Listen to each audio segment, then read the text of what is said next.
오늘 나누실 하나님 말씀은 에스라 7장 1절에서 10절까지 말씀 보도록 하시죠. 구약성경 719쪽이 되겠습니다.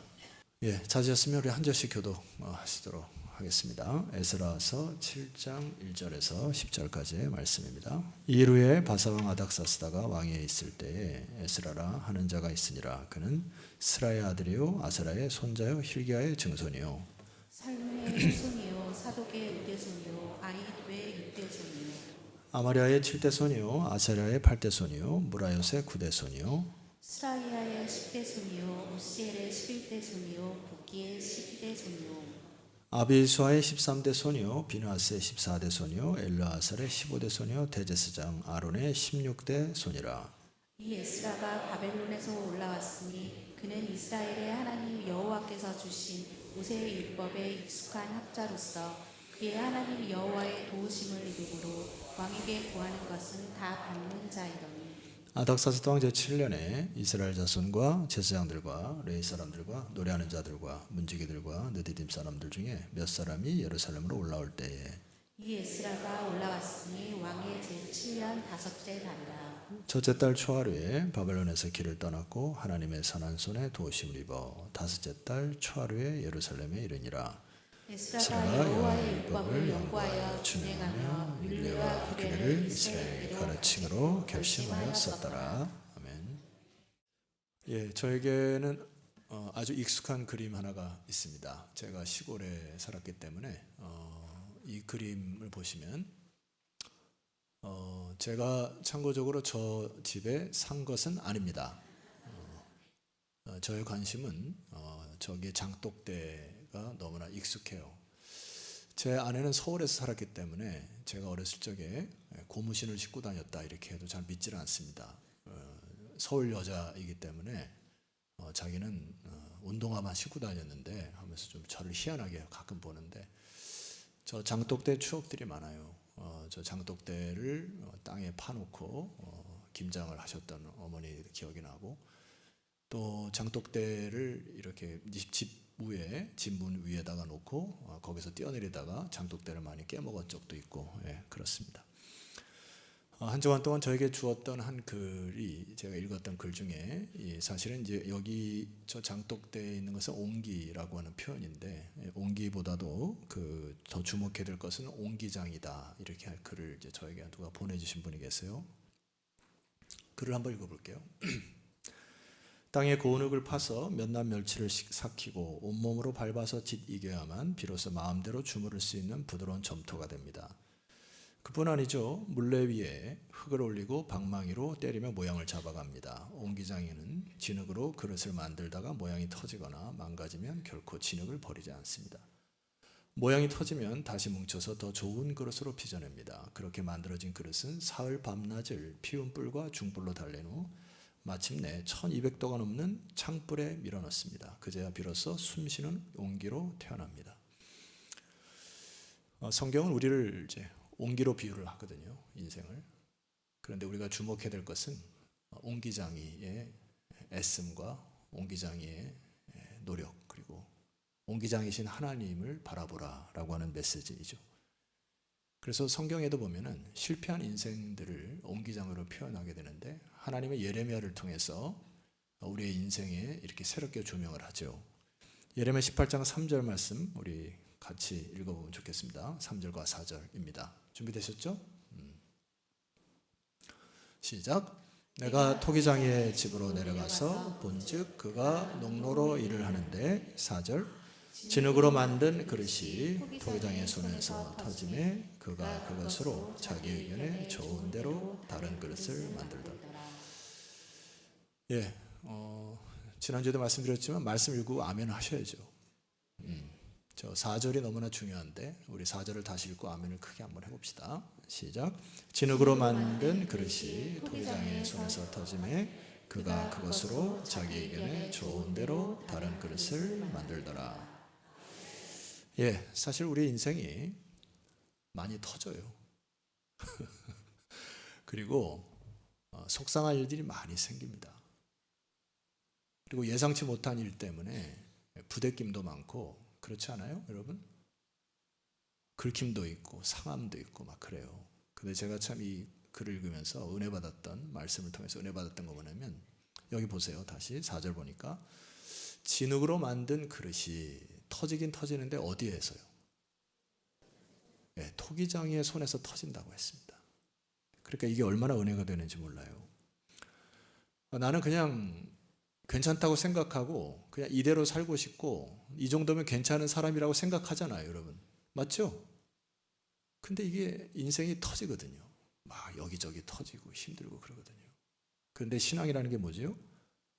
하나님 손 안에서 터지는구나. 이게 신앙이란 얘기잖아요. 여러분의 인생이 하나님의 손에 있구나. 여러분 그것이면 된 거 아닙니까? 그 하나님의 손에서 터지면 괜찮은 거 아니에요? 주님이 어떻게 알아서 하시겠지 뭐. 4절 말씀 보면 더 은혜되는 말씀이 있습니다. 그것으로 하반절에 자기 의견에 좋은 대로 다른 그릇을 만들더라 했습니다. 우리 인생의 주권이 누구에게 있다는 얘기예요? 왜 말을 안 하세요? 여러분의 인생의 주권이 누구에게 있단 말입니까? 하나님께 있다는 얘기잖아요. 근데 우리 인생은 자꾸 내가 인생의 주도권을 잡으려고 하고요. 내 방식, 내 타이밍, 내 생각, 내 습관대로 인생을 자꾸 만들려고 하다 보니까 부대끼는 것입니다. 자, 이것은 토기장이신 하나님, 옹기장이신 하나님 우리가 모시고 사는데, 자, 질문 하나 할게요. 하나님은 여러분을 빚으시고 만들어 가실 때 최선을 다하시나 아니면 대충 만드실 것인가? 못 알아먹어요? 하나님 여러분 인생을 빚어가실 때 최선을 다하시나 아니면 그냥 대충 대강 만드실 것인가? 제 친구 중에 이제 대강이라는 이름 목회자가 있어요. 대강 목회하면 안 되는데 하여튼 대강 하나님 만드시지 않고 최선을 다해서 만드시는 거 아닙니까? 예, 우리의 인생을. 그럼 우리가 인생을 이 고백 속에서 어떻게 살아가야 되냐면은 오살드 챔버스 목사님이 이런 글을 썼어요. 화면을 두고 같이 읽어보시죠. 자, 시작. 하나님은 완벽한 사람을 찾으시는 것이 아니라 그분의 손길에 자신을 온전히 맡기는 부드러운 진흙 같은 사람을 찾으십니다. 우리는 자꾸 이 완벽이라는 단어에 놀아나고요. 그 다른 사람과의 관계 속에서도 자꾸 완벽하기를 바라거든요. 그러니까 힘들어요. 근데 여러분 우리가 인생에 어떻게 완벽한 사람이 있습니까? 근데 하나님은 뭐라고요? 자신을 온전히 맡기는 부드러운 진흙 같은 사람을 찾으신다고 하는데 그것을 하나님 빚어가시기에 용이하다라고 하는 것이죠. 이건 우리 인생에 있어서 생각을 해야 되는데 가만히 보면 저를 비롯하여서 우리가 얼마나 옹고집스러운지 모릅니다. 좀 더 속된 말로 하면 얼마나 똥꼬집스러운지 몰라요. 그래서 자기가 살아온 경험이 다인 줄 알고 착각하면서 삽니다. 그러니까 하나님 빚으시기 어려운 것이죠. 자기의 세계와 가치로 꽉 붙잡혀 있으면 그거 참 만들어가기 어렵잖아요. 자기의 성향, 자기의 주도성, 조금 더 속된 말로 하면 자기의 성깔, 나 성깔 한번 건드려봐, 막 그러면 어렵죠. 여러분 오늘 말씀을 통해서 새롭게 빚어지는 여러분의 인생 되기를 주의 이름으로 축원합니다. 오늘 이 에스라라는 사람도 사실 인생 살기 괜찮았습니다. 왜냐하면은 여기 보니까 이 대제사장이 16대손으로 기록이 되어 있어요. 성경에 보면. 그러니까 이방 땅에 살 때에도 굉장한 지위를 갖고 살았던 것으로 우리가 판단이 됩니다. 이사야 7장 6절에 보면 하반절에 이렇게 되어 있어요. 자, 화면을 보시고 함께 읽어보시죠. 시작.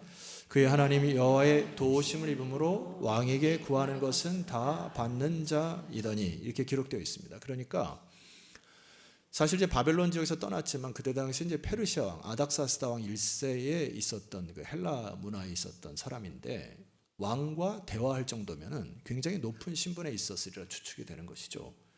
그래서 왕에게 구하는 것은 다 받은 자였다. 높은 지위와 안정된 삶을 살았다. 그러니까 하등 고국을 사모하여 떠날 이유가 없다. 바벨론에서 떠날 이유가 없죠. 여기서 제법 살만한 것이죠.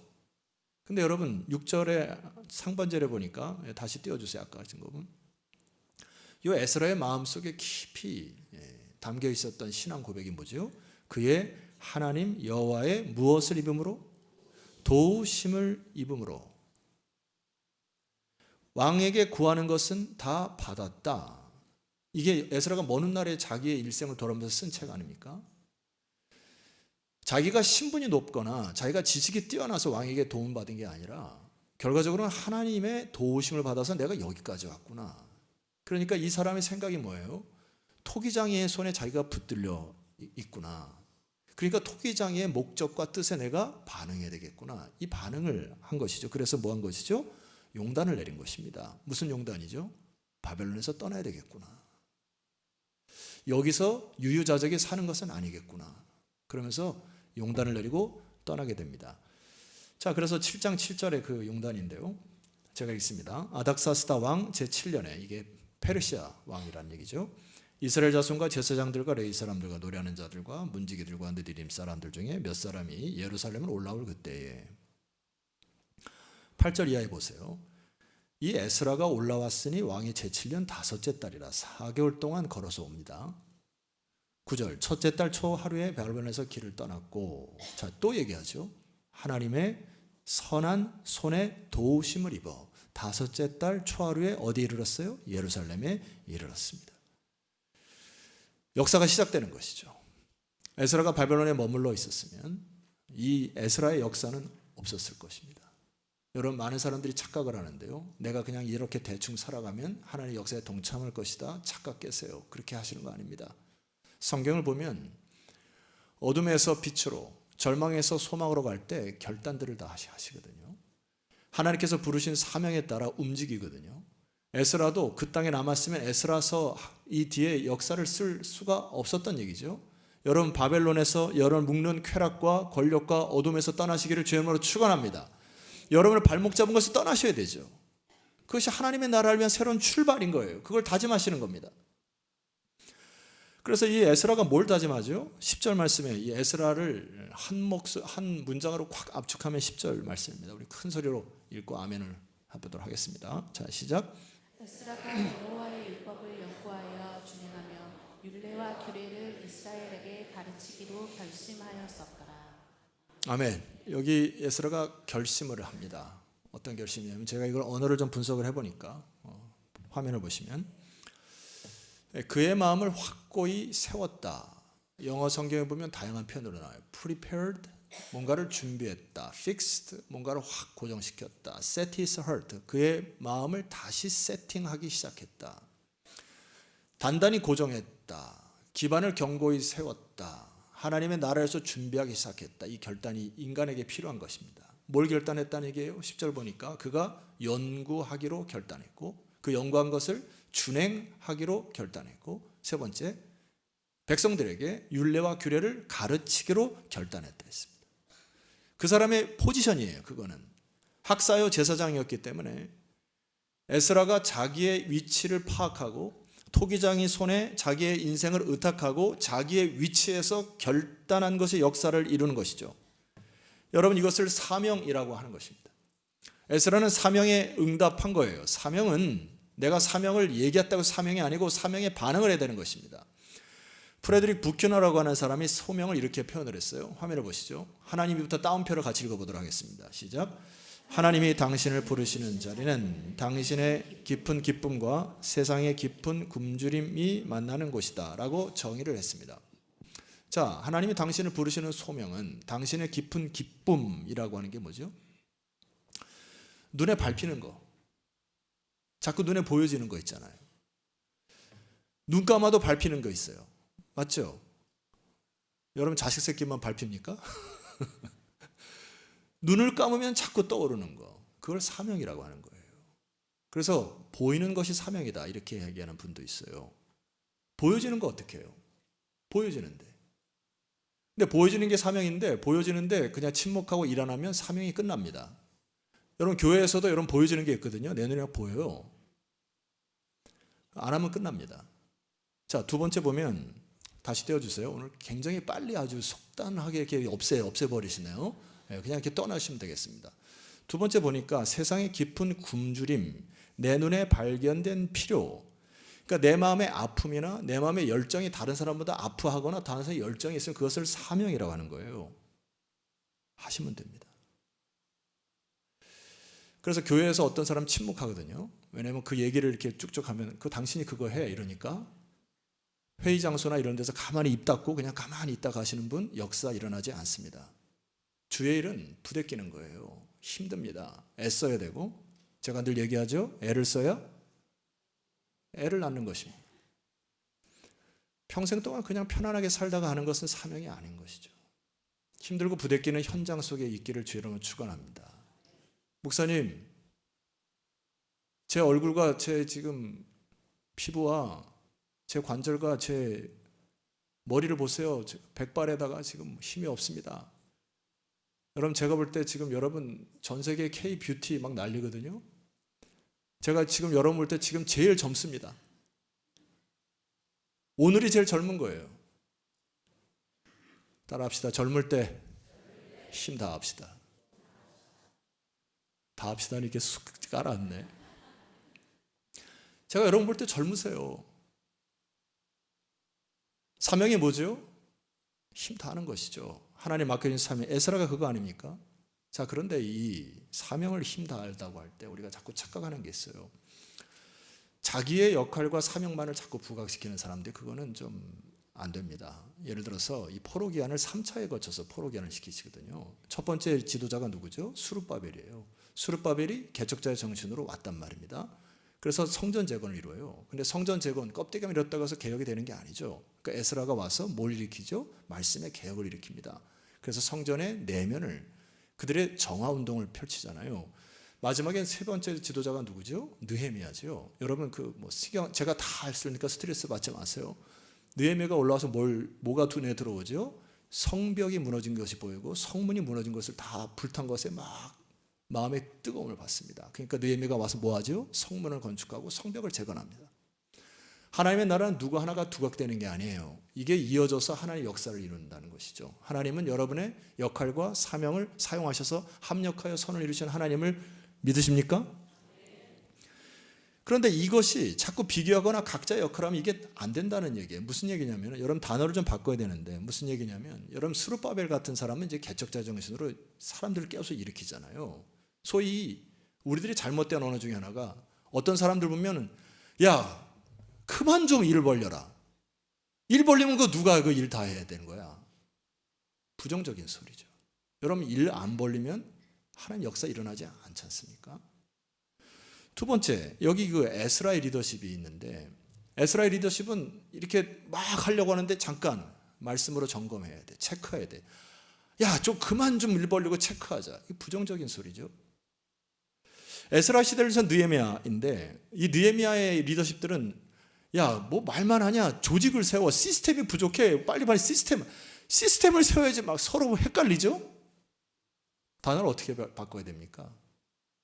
여러분 개척자의 정신이 없어서는 일 벌릴 수가 없어요. 그러면 여러분들은 그들을 축복하셔야 됩니다. 아, 저 파이오니어들이 있구나.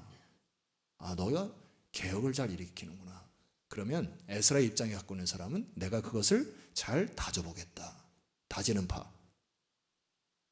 세 번째는 시스템을 막 얘기하는 사람에게 내가 그거를 체계화시켜 볼게. 여러분 좀 달라지지 않아요? 야, 일 벌리지 마 이게 아니고, 아, 너는 참 일을 잘 개혁하는구나. 얼마나 아름다워요. 하나님 나라는 서로 주께 모든 인생을 맡기고 여러분 각자 역할에 힘을 다하여 서로 합력하여 선을 이루시기를 주의 이름으로 축원합니다. 그래서 그런 힘으로 서로 크로스 한번 합시다. 우리 힘을 다합시다. 이렇게. 뭐 안 하시는 분은 뭐 할 수 없지 뭐 그냥. 모든 주의 일은 자신의 계획과 생각대로 되는 것이 아니에요. 하나님의 영의 감동함으로 말씀으로 열정이 부어져서 일을 하는 것입니다. 그래서 우리가 기도와 말씀에 힘을 다하는 이유가 있어요. 에스라가 혼자 북치고 장구치고 못합니다. 에스라도 말씀의 도전을 받은 선지자가 있었으니 그 사람이 스가랴와 학개입니다.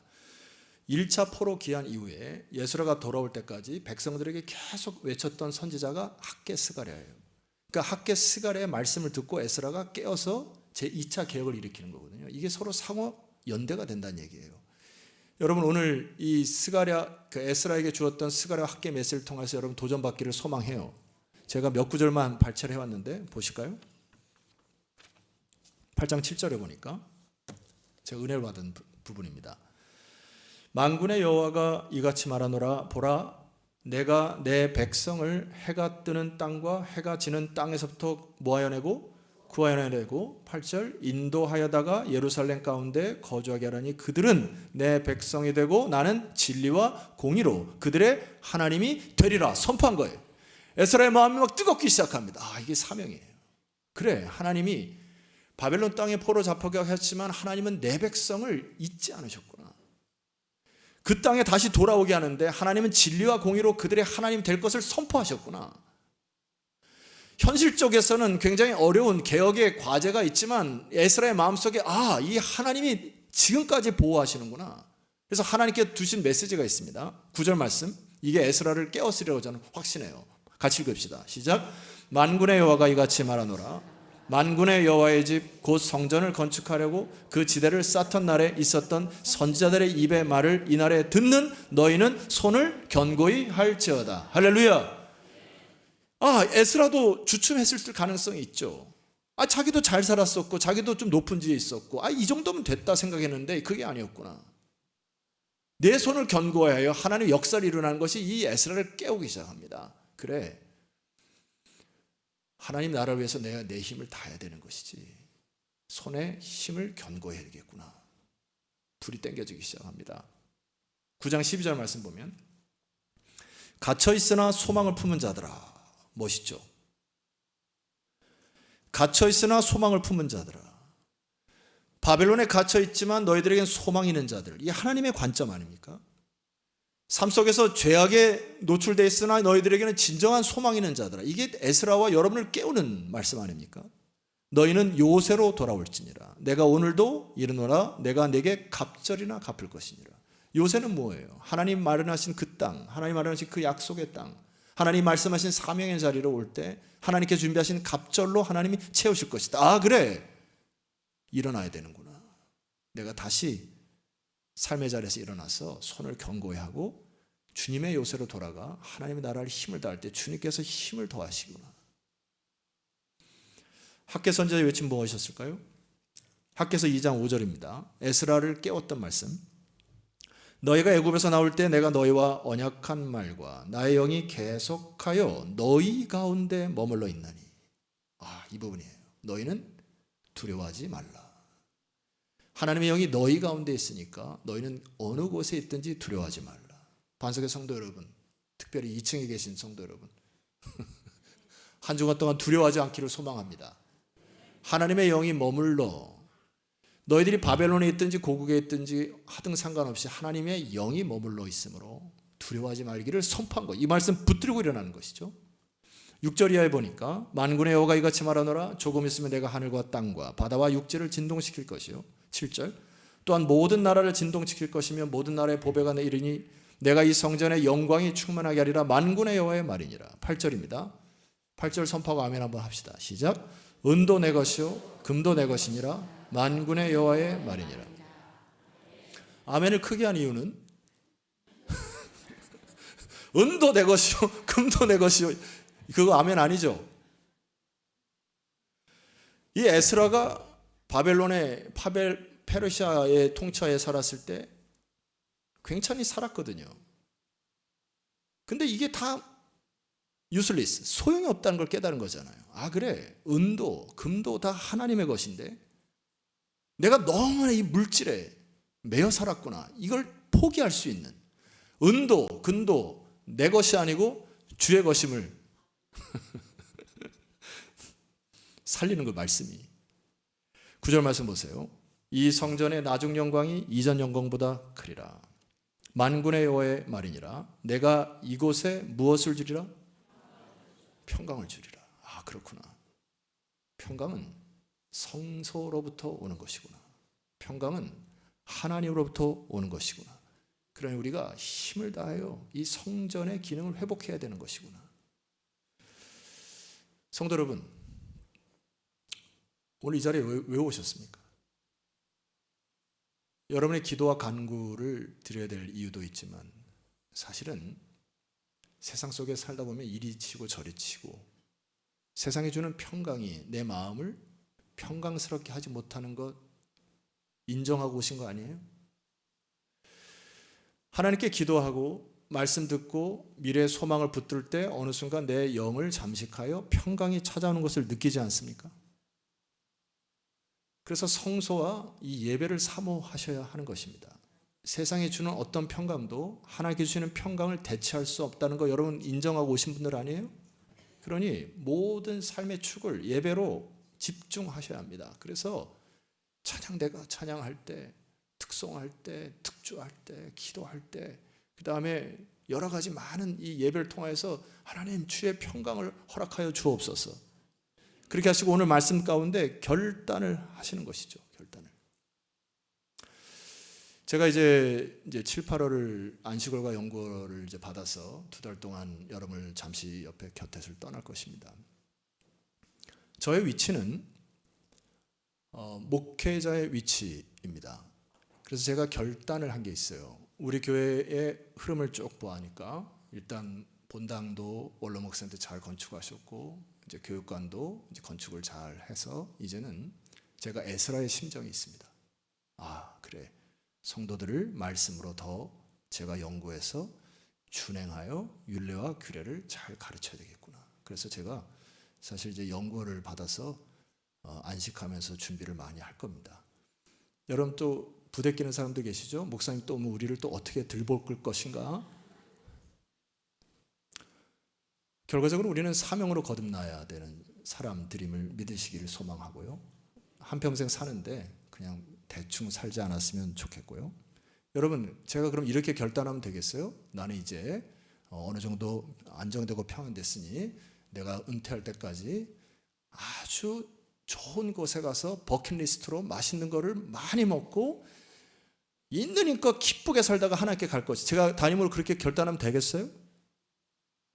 내가 이제 좀 있으면 환갑이 다가오는데 젊음을 유지하기 위해서 최고의 몸짱이 되기 위해서 주야로 헬스클럽에 가가지고 몸짱을 통해 가지고 여러분에게 몸짱을 보여주기 이런 결심하면 되겠습니까? 담임 목사가 결단하는 게 뭐예요? 말씀을 연구하고 할렐루야. 여러분과 같이 준행하고 하나님 나라를 세워가야 되겠죠. 이유가 있습니다. 여러분 신약 성경에 고린도서 4장 7절 함께 선포하겠습니다. 다 같이 선포합니다. 시작. 우리가 이 보배를 질그릇에 가졌으니 이니 심히 큰 능력은 하나님께 있고 우리에게 있지 아니함을 알게 하려 함이니라. 우리는 자꾸 내가 어떤 일을 하려고 해요. 내가 인생을 빚으려고 합니다. 내려놓으세요. 여러분이 빚으려고 하면 안 됩니다. 하나님께 여러분의 모든 것을 맡기고 심히 큰 능력을 경험하는 인생 되었으면 좋겠습니다. 기껏해야 인생 살아가는 게 말입니다. 아까 얘기했던 것이 버킷리스트 채워가면서 그것을 완성하는 게 여러분의 인생 목표가 되면 되겠어요? 아니면 평생 동안 주식이나 펀드나 뭐 이런 걸 잘 투자해가지고 최대의 갑부의 목표를 이루는 것이 여러분의 삶의 목표면 되겠습니까? 결심하는 건 그런 걸 결심하는 게 아니죠. 하나님께서 허락하신 모든 달란트를 가지고 하나님의 영광을 위하여 사용되어지는 여러분 되었기를 주 이름으로 축원합니다. 그것이 인생의 최대의 의미와 가치인 것이죠. 미국의 성공의 목회했던 존 클레이프리라는 목사님이 이제 예배당을 떠나는 사람들 향한 글을 썼습니다. 이 글을 제가 선포하고 우리 찬양드리기 원하는데요. 자, 보여주시죠. 이제 떠나십시오. 이제 성전문을 떠날 때 하나님 아버지와 함께 여러분은 혼자가 아니십니다. 하나님 백성들이고 사명자들이세요. 그래서 이 성전을 떠날 때에도 예배당을 떠날 때도 하나님 아버지와 함께 떠난다. 그리고 가면서 기억하십시오. 3가지를 기억해야 됩니다. 첫 번째, 하나님의 선하심으로 여러분이 이 세상에 태어났음을. 두 번째, 하나님의 은혜로 여러분이 하루 종일 이 시간까지 보호받았음을 기억하십시오. 세 번째, 그리고 예수님의 얼굴에 충만히 계시된 하나님의 사랑으로 여러분은 지금도 구원받고 있음을 기억하십시오. 결과적으로 여러분, 토기장이는 하나님이십니다. 여러분의 인생이 토기장의 손에 달려있음을 고백하셔야 돼요.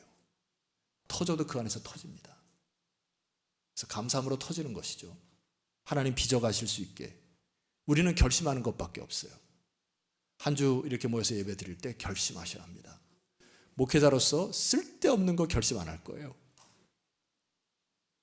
여러분도 하나님의 자녀로 쓸데없는 거 결정하지 마시고 한 주간 동안 기도하셔서 남은 인생을 어떻게 살아갈지 결단하셔서 에스라의 역사와 축복이 여러분의 인생과 우리 교회 가정에 충만하기를 소망합니다. 우리 시간에 전심으로 기도하옵기는 하나님, 제가 이 세상에 묻어 살거나 떠밀려 사는 자들이 아니오 주께서 보여주신 사명자로 거듭나 오늘 에스라와 같이 결단하는 나의 인생 되게 하여 주옵소서. 우리 가슴에 손 얹은 채로 하나님께 간절히 여러분의 결단의 기도를 드리시는 시간을 갖도록 하겠습니다. 기도하겠습니다.